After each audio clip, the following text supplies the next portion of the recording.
Manaus, no ano de 1965, né? Sou de 6/6/65, nasci às 6h30. É muito 6, né? Atualmente sou promotor de justiça, atuando em São Paulo de Olivença e respondendo também pela comarca de Amaturá.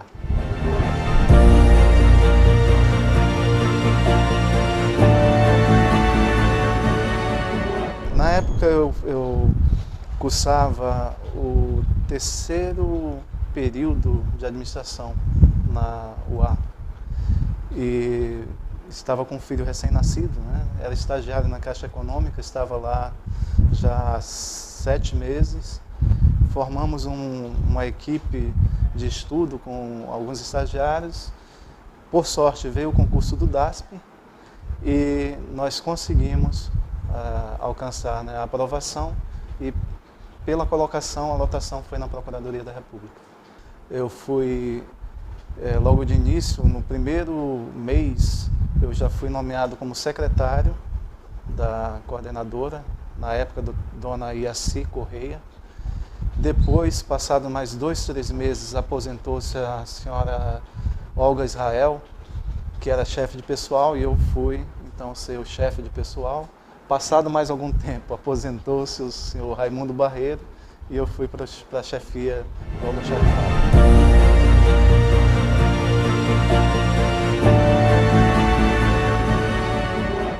Quando eu passei a ser chefe de gabinete, eu comecei a entender o que era a procuradoria.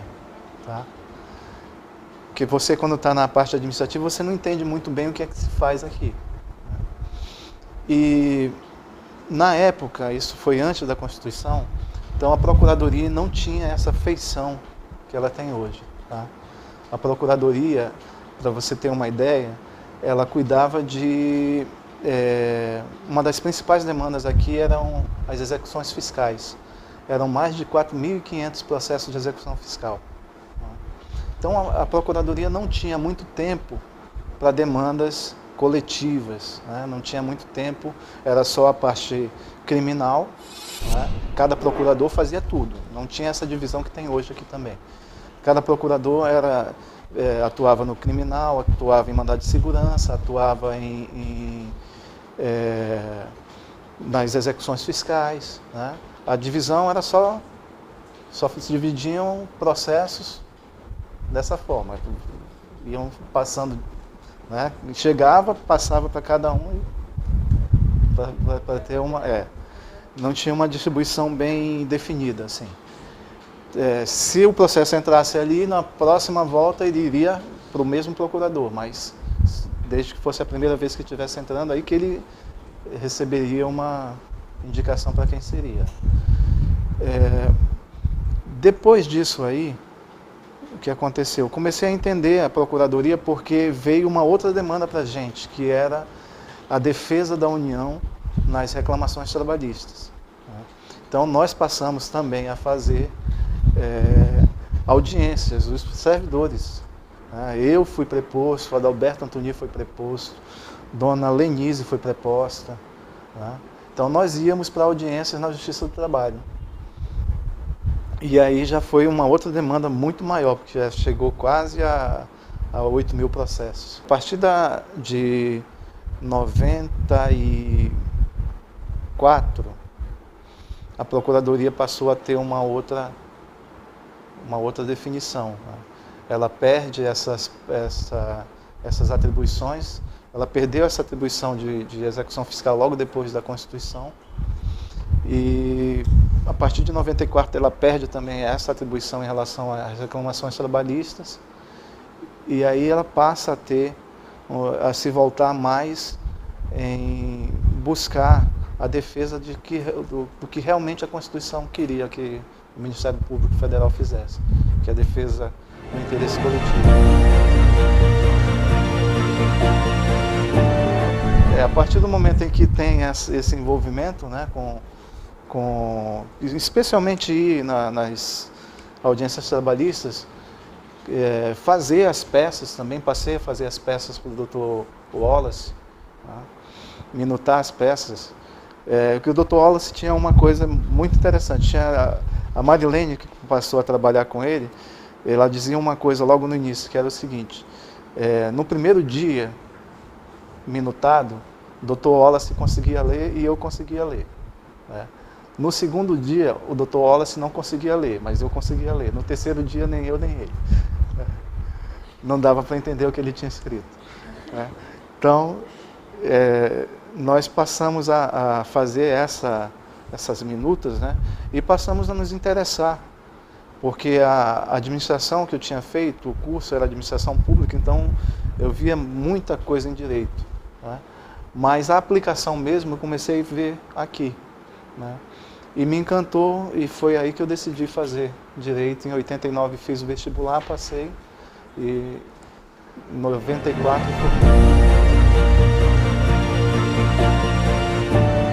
desde o início aqui na Procuradoria eu também sempre fui um dos componentes das comissões de licitação, tá?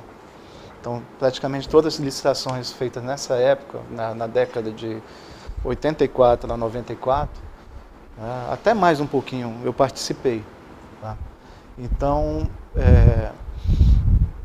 em 93, salvo engano, o Dr. Wallace me desloca para a coordenadoria de informática, e aí, mesmo já está quase formando em Direito, eu decidi permanecer lá, que na verdade antes era a biblioteca, né?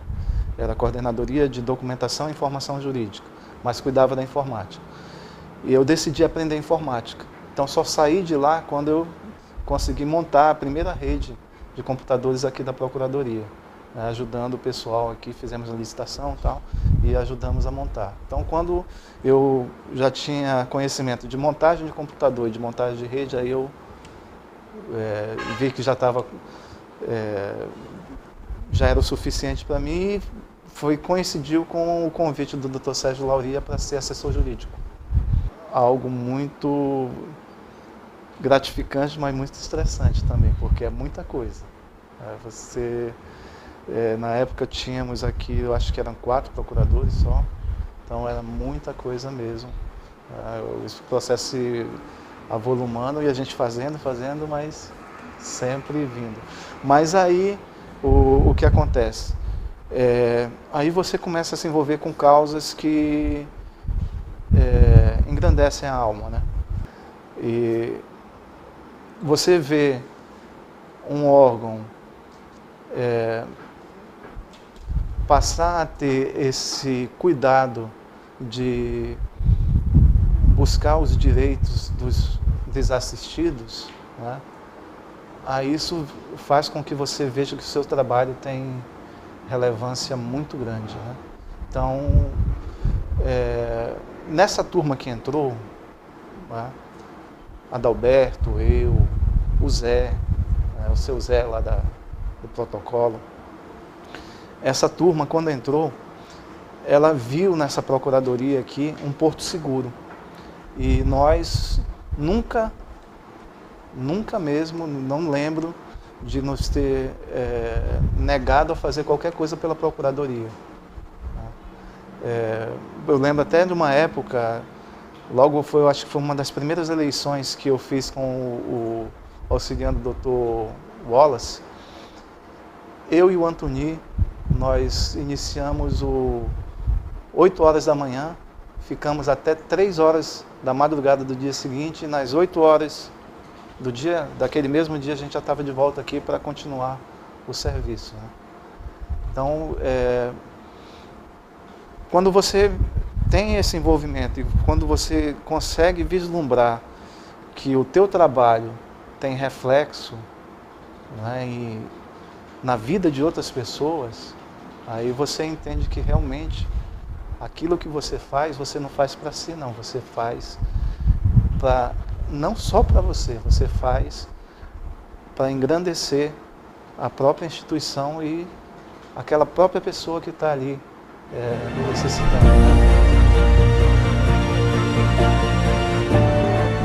Eu acho que uma das grandes lições que eu levei da Procuradoria aqui foi que ela me ensinou a me reinventar, né? Eu tive que me reinventar para ser chefe de gabinete, eu tive que me reinventar para ser coordenador de informática, para ser assessor jurídico, né? Então, isso essa reinvenção também passa por esses próprios sentimentos que te fazem crescer, né? Você consegue enfrentar qualquer coisa. Olha só como a Procuradoria é, na verdade, uma mãe. Tá? Eu vou para a assessoria jurídica, quando foi em 2001, sai o concurso para o Ministério Público Estadual. Naquela época não era exigido o tempo de experiência, né? Então eu pude fazer o concurso e muito do que eu fiz no concurso, né, do que eu respondi no concurso, é graças do que eu aprendi como assessor jurídico, voltando a ter contato novamente com o direito. Tá? Então, eu passei, Dr. Edmilson também estava no mesmo concurso. Nós tivemos um probleminha, assim, o Dr. Edmilson também, o Dr. Edmilson, salvo engano, passou em quarto, foi quinto, e com a prova de títulos ele caiu para 14º, e eu, que era 13º, caí para 35º. E fiquei fora das vagas.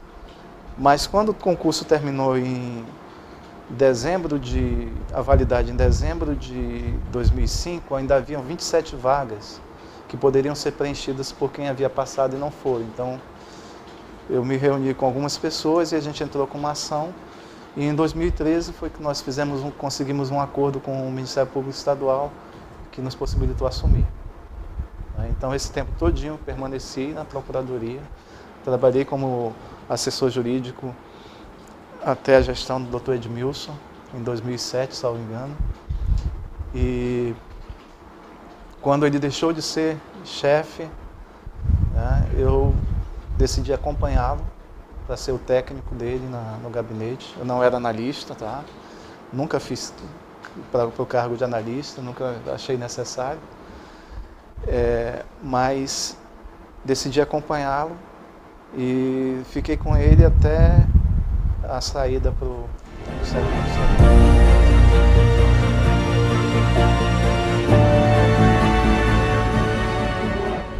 É um choque, porque você sai de uma instituição que te dá todas as condições de trabalho, mesmo você não sendo o procurador, né?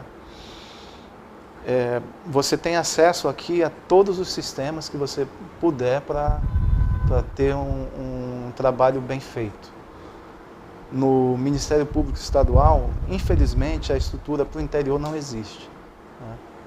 Algumas são montadas como Tabatinga, Tefé, tem algum mínimo de estrutura, mas outras, como Boca do Acre, São Paulo de Olivença, Maturá, Santo Antônio do Içá,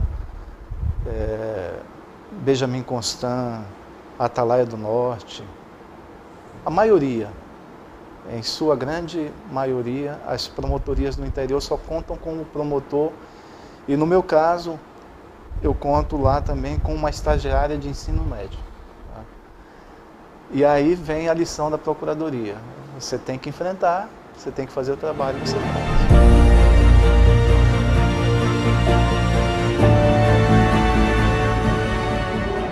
A grande história inicial aí é que, na verdade, o terreno onde está esse prédio de 3 andares da Justiça era da Procuradoria.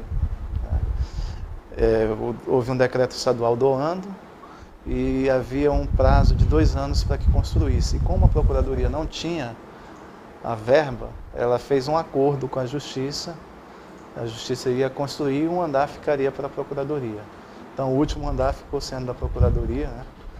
Até que a Justiça decidiu não, quem construiu fomos nós, então a gente precisa ampliar e a gente está precisando desse espaço. E aí, na época, o Dr. Wallace Bastos,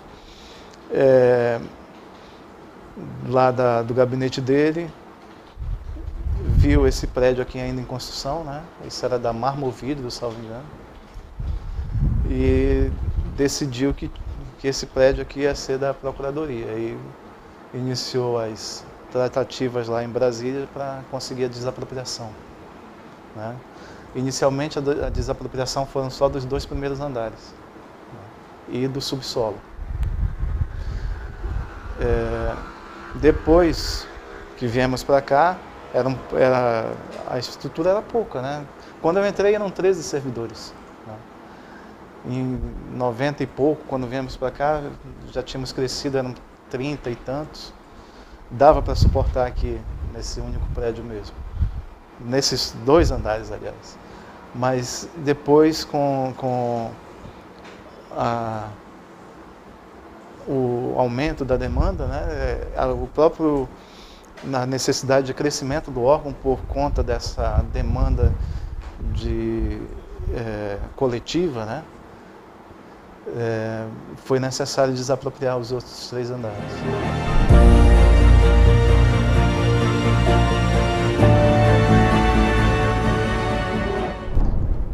Uma das principais mesmo que eu entendo foi a própria divisão de trabalho que ocorreu aqui, né, com a instituição dos ofícios. Né? Isso deu uma dinâmica muito mais acelerada para a Procuradoria, né? Porque evitou o retrabalho. Tá? Quando você tem uma coisa como era antes, dividida, né, para cada um, né, cada um fazia determinadas coisas sem saber o que os outros estavam fazendo, né, você tinha quase que trabalhos repetidos ou trabalhos que se chocavam. Né? A independência funcional traz isso. Né? Mas quando você faz essa divisão de trabalho, definindo quem vai fazer o quê, quando você permite que a pessoa se especialize numa certa área, você tem muito mais a ganhar. Por exemplo, o que aconteceu quando dividiu, o Dr. Sérgio Lauria ficou com uma parte criminal, né? Ele pôde, por exemplo, fazer uma operação que foi uma das grandes operações aqui, que foi a da Operação Rio Negro. A Operação Rio Negro, ela conseguiu, só em cargas, salvo engano, reaver para cerca de 220 milhões de reais, só em cargas apreendidas, aqui em Belém e em São Paulo. O que era essa operação? Era voltada especificamente à empresa CCE. Né? Ela maquiava produtos que ela importava já acabados, e a única coisa que ela colocava aqui eram as etiquetas de produzido na Zona Franca de Manaus, e fazia uma serigrafia com caixas produzido na Zona Franca de Manaus, encaixotava bemol e outros estabelecimentos para vender como se tivesse sido produzido aqui na Zona Franca de Manaus. Esse esquema aí, ele conseguiu, através de interceptação telefônica, alcançar servidores da alfândega, empresários. Né? É uma coisa que a pessoa tem que se dedicar bastante. Né? Se você não tem a possibilidade de se dedicar àquilo, você jamais poderia alcançar essa produtividade. É o que está acontecendo, por exemplo, hoje com a Lava Jato. Se não ficassem os procuradores voltados exclusivamente para a investigação, eles jamais iriam conseguir alcançar esses detalhes que estão abrindo outros caminhos de investigação. Aí eles ficariam excluídos. Então, eu acho que uma das grandes modificações havidas aqui foi a especialização por ofícios.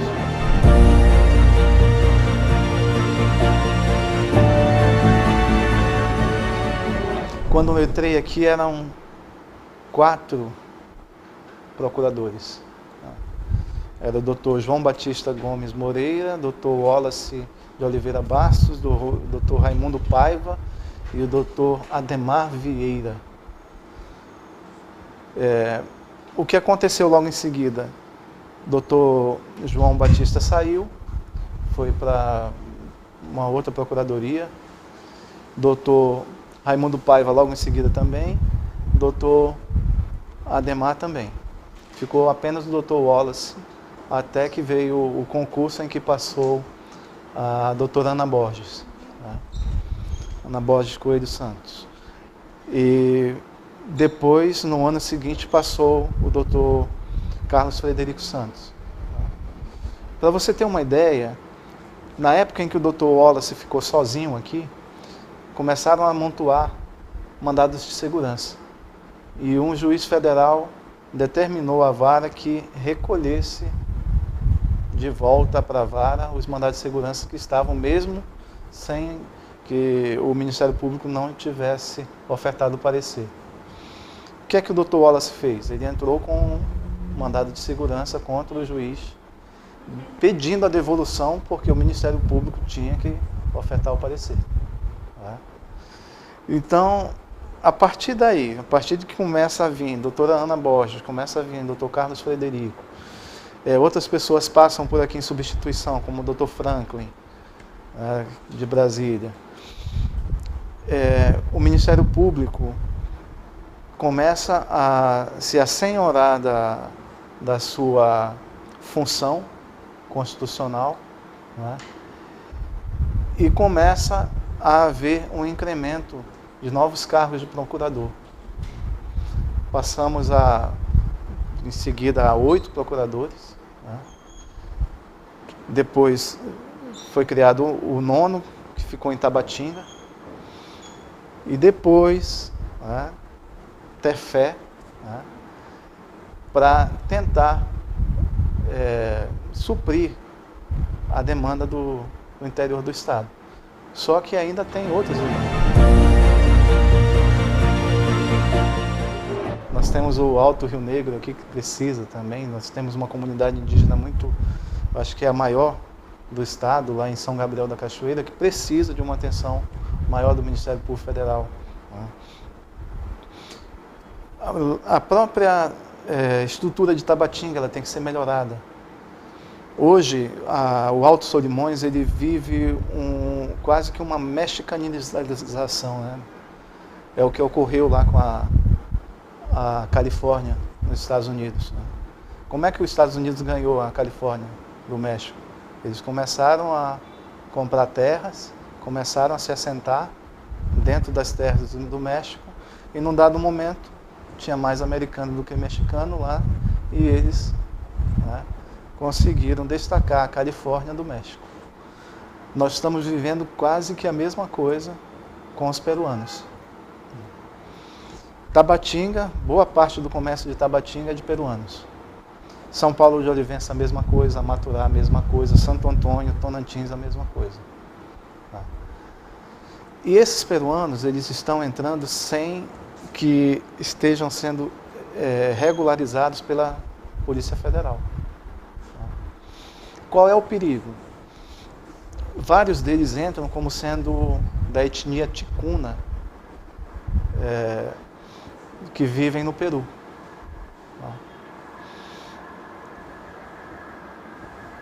Se você cria uma nação, vamos dizer, uma nação indígena ticuna, colocando toda aquela área, é muito fácil nas instituições internacionais em você comprovar que o Brasil não tem nenhuma influência ali. E se o Estado está ausente, se o Estado não dá saúde, se o Estado não dá educação, se o Estado sequer está conseguindo controlar a fronteira, então você vai ter um sério problema para o Brasil, inclusive de poder perder essa área, né, para Peru, Colômbia. Muito fácil isso acontecer.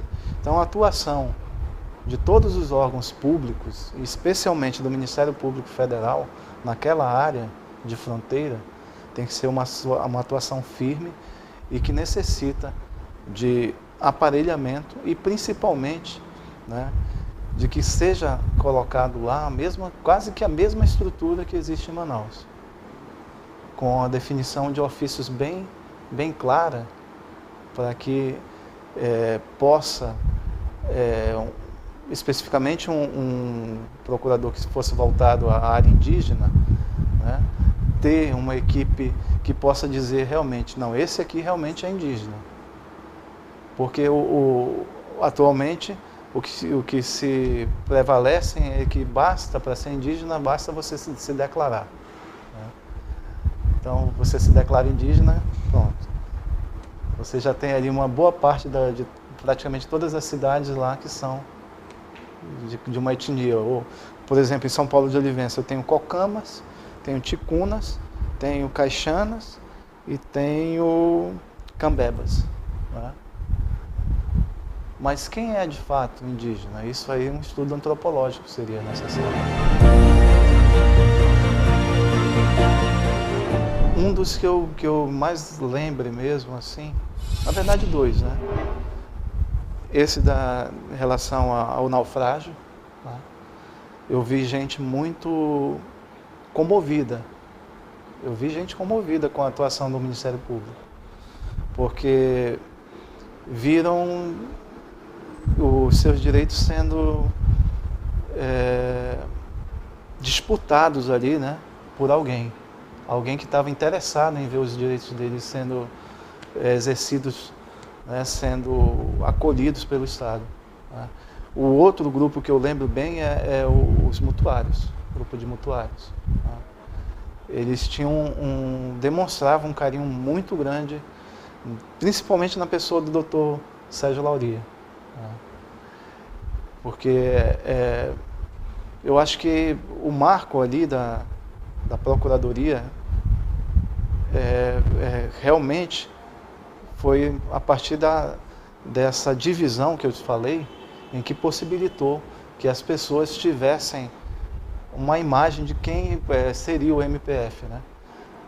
De uma instituição que tinha por intenção fazer valer os direitos dessas minorias, né? Dessas pessoas que estavam sendo, de qualquer forma, relegadas ao acaso pelo Estado.